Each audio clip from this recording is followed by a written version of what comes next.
What's up, guys? I thought I would take a quick second and walk you through our Element Moonbuggy build that we did.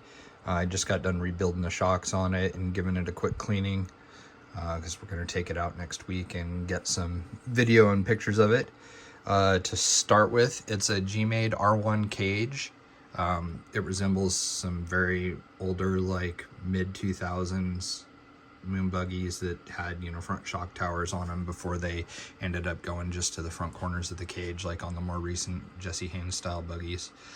11.5-inch wheelbase, front and rear steer, servo on axle with Tekin T440 high torque servos, SOR brass servo on axle mounts. These were pre-production ones, so they weren't Cerakoted.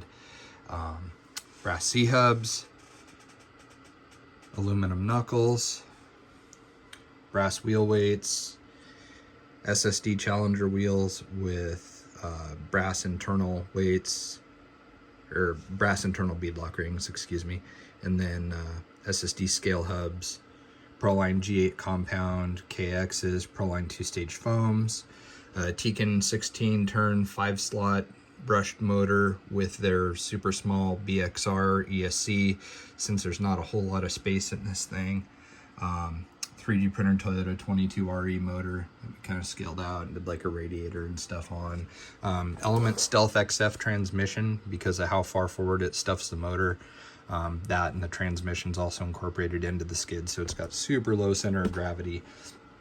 Shocks are just from Amazon. We wanted something kind of scale looking instead of the big fat Desert Lizard style internal spring ones or regular coil-over springs.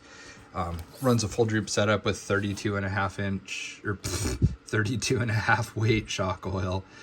The shocks actually have been fantastic and went several years before they started leaking. We assembled them with factory team green slime and factory team shock oil.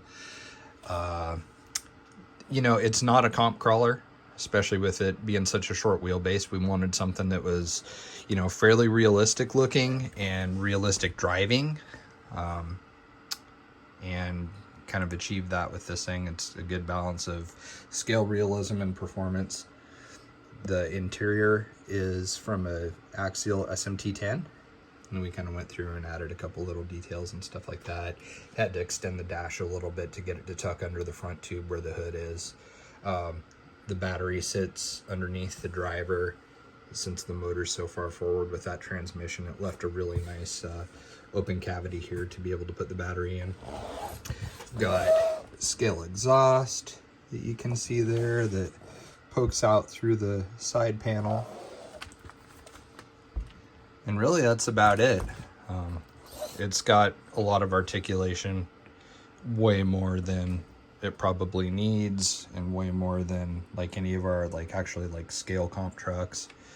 But then again, we were wanting something that looked and behaved fairly realistic when you drove it. So anyhow, there it is.